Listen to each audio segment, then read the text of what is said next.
Amados irmãos e irmãs, como esse nome traz suavidade e doçura aos nossos lábios. Como é bom a gente poder chamar-se assim, irmãos e irmãs. Muitas vezes nós repetimos tanto essa saudação na igreja que nem nos damos conta de que é o grande dom que Deus nos concede. Histórias diferentes, gêneros diferentes, experiências diferentes, mas nós somos irmãos e irmãs, unidos a partir da nossa humanidade, dom presente. A relevância da nossa fragilidade humana nos une a todos, e é um privilégio viver essa unidade. Unidade estendida pelos que nos acompanham através das plataformas digitais aqui do Santuário Nacional de São José de Anchieta, a quem os saúdo, que nos acompanham pela TV Guarapari. Experimentamos nesses tempos de pandemia, o Padre Nilson dizia que a Igreja Católica foi empurrada para o mundo da comunicação digital por força, e nós vamos descobrindo esse universo e ampliando a nossa fraternidade. E descobrindo que o mundo da internet é um mundo a ser evangelizado. Nós sofremos muito por achar que esse mundo virtual, ele não nos causa mal. Ele já conhece a verdade, não conhece. As muitas mentiras espalhadas pela internet, elas destroem a nossa humanidade e nos afastam da fraternidade. Por isso, quando a igreja vai para a internet, ela não vai apenas para transmitir missas ou novenas, mas ela vai para evangelizar. Então, quero acolher a todos os que rezam conosco e acolhem a palavra vigorosa do Evangelho através da internet, nessa família ampliada. Saúdo o Padre Marcelo, o Padre Nilson, o Padre Firmino, e me apresento como um entre irmãos.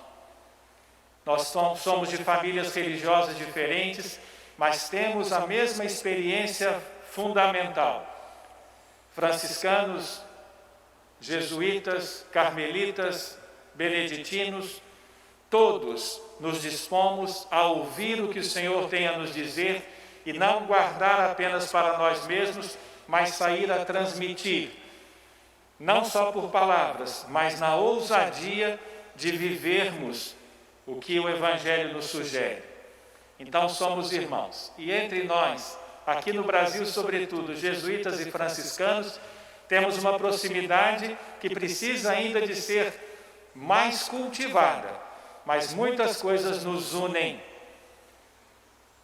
O Brasil ainda nascia como nação que nós conhecemos, e os povos indígenas todos já davam cara para este continente, quando nós chegamos para trazer da nossa pobreza, para resgatar aquilo que Deus já havia semeado. O evangelizador, o missionário, não é aquele que traz importadas verdades novas, mas é aquele que faz florir, deixa brotar, ajuda a nascer as sementes do Evangelho muito antes de o primeiro missionário chegar. Deus, na sua infinita bondade, já tinha espalhado nesta terra fecunda a justiça, a verdade, a solidariedade, a amizade, já tinha espalhado a boa vontade. Então nós, franciscanos e jesuítas aqui chegados, não fizemos outra coisa senão deixar brotar, ajudar a revigorar, a florescer as sementes do verbo há muito tempo, pela bondade de Deus aqui plantada. Então nos unimos aí. Nossos fundadores também são unidos na mesma experiência. E aqui a família jesuíta celebra o seu jubileu de 500 anos da conversão ou do início da experiência de Santo Inácio. Ele que quis alcançar as glórias através da guerra, que quis alcançar as glórias humanas, e depois percebeu que a loucura da cruz é a sanidade verdadeira e plena e planificadora. São Francisco, 300 anos antes, também quis e foi para a guerra. São Francisco, incentivado pelo seu pai, grande comerciante, que queria que o filho alcançasse por valentia, por coragem, o título de nobreza, incentivou para que ele fosse à guerra. E ele foi disposto a servir o orgulho, disposto a servir a vaidade, disposto a servir ao poder. Caiu preso São Francisco e na prisão reconheceu que ao invés de buscar servir as glórias desse mundo, ele deveria servir sim aquele que contém e é digno de todo o louvor, servir a Deus. E a experiência dos dois, Santo Inácio e São Francisco, ela foi tão vivamente sentida e cultivada que logo muitas outras pessoas quiseram colocar os seus pés nas pegadas, seja de Inácio, seja de Francisco de Assis. E nós, ao celebrarmos São José de Anchieta, neste ano jubilar para a Companhia de Jesus, para os padres jesuítas, nós também somos convidados a revigorar a nossa fé. Celebrar o padroeiro é, portanto, uma oportunidade que a graça nos concede.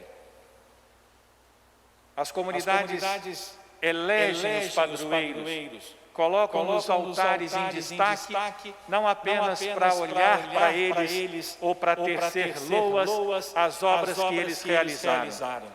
A celebração do padroeiro se converte em momento oportuníssimo para que a graça haja em nós e nos reanime, nos revigore. Senão, a gente corre o risco de fazer aquilo que minha velha avó dizia, desdenhando desta atitude.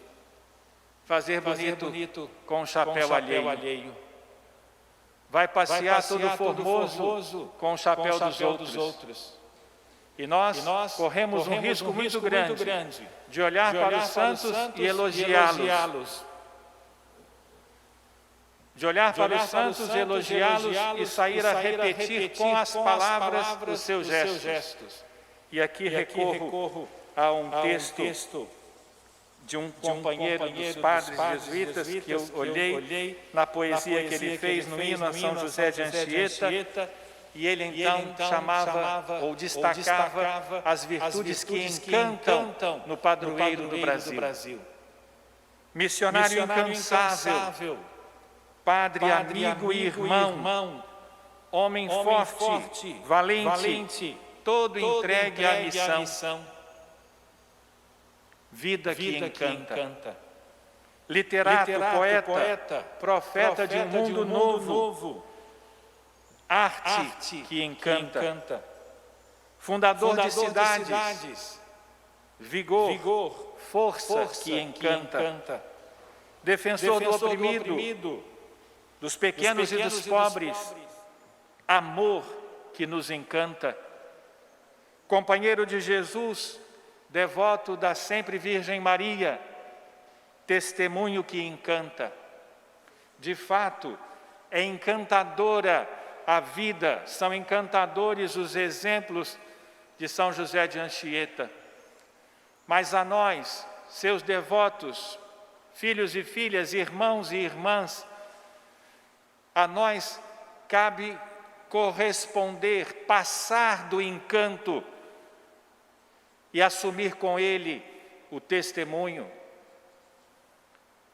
Nós todos, batizados, homens e mulheres, dentro da nossa fragilidade, somos impelidos pelo exemplo dos santos.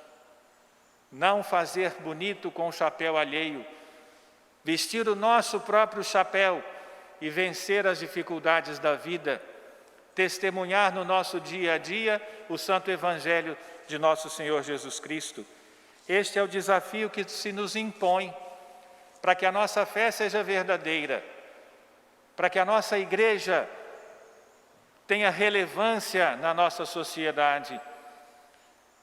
Louvar os santos, tê-los como nossos exemplos e, mais do que isso, também nós nos esforçarmos e um ajudar o outro, porque essa caminhada nunca será uma caminhada solitária. Temos o privilégio de viver a fraternidade e cultivar junto um com o outro, o mesmo sonho, a mesma expectativa, o mesmo destemor. E esse cultivo fraterno, terno, amorável, ele se dá a partir da Sagrada Escritura e a partir da caridade. Por isso, nossos ouvidos se alargam, e aqui confesso o meu constrangimento. Falar das verdades do mar para quem tem o mar nas veias. Vocês aqui, privilegiadamente, conhecem as manhas e as marés.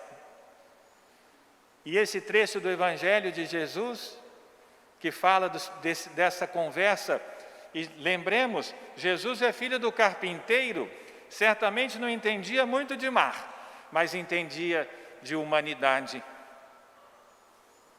Era experto em humanidade. Por isso ele pode falar o que disse a Simão Pedro. A primeira coisa, pode acreditar, eu sei, eu vi, vocês lutaram a noite inteira e não trouxeram nada. Você me falou, Pedro, e eu sei disso.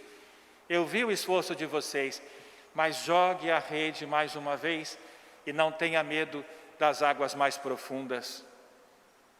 Ouse, com coragem, dê um passo além, com coragem, com determinação e com fé.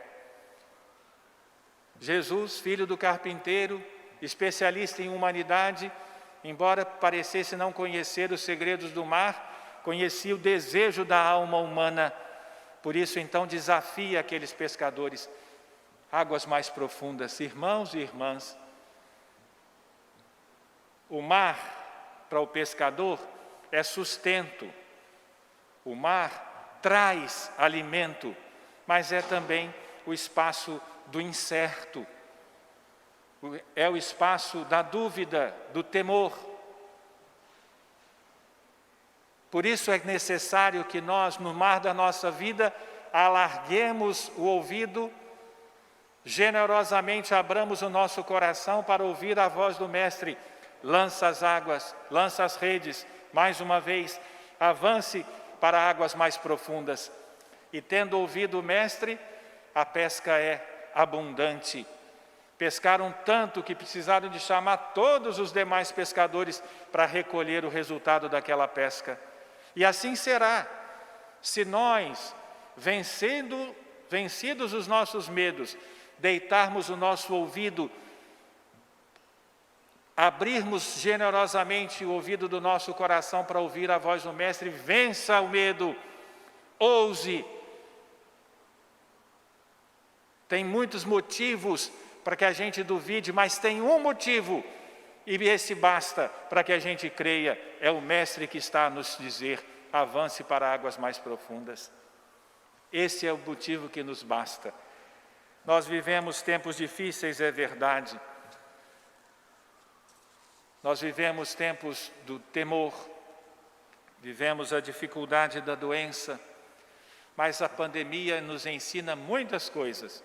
E não é apenas o tempo da doença, é o tempo da cura. E nós precisamos de buscar a cura. Para a doença, coronavírus, Covid, já vem vacina, tardiamente, há que se dizer, muito tardiamente. Infelizmente, nós fomos abandonados por quem deveria nos orientar, infelizmente. Vem tardiamente, mas virá a vacina, virá para todos a vacina. Mas além dessa doença que ataca os pulmões, as vias aéreas, nós fomos acometidos de outras tantas doenças, ou então o Covid fez surgir entre nós outras tantas doenças que não vai ser a vacina que vai curar. A doença da indiferença, essa é a fraternidade que cura. A doença do desrespeito pela vida, essa é a mobilização de todos os corações e a escuta atenta do Senhor que vai fazer com que homens e mulheres nos encorajemos e voltemos a zelar pela vida desde antes dela ser concebida até o seu final. respeitar a vida, buscar de novo reverenciar a vida humana e a vida de todas as criaturas. É o tempo da cura, e nós vamos, ouvindo o Evangelho, buscar curar.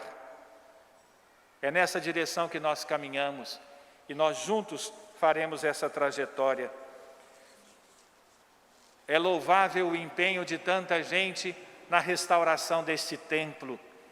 Como é bom a gente ver o templo do padroeiro do Brasil sendo restaurado. E por que nós queremos restaurar este templo? Para apenas dizer que temos uma igreja bonita?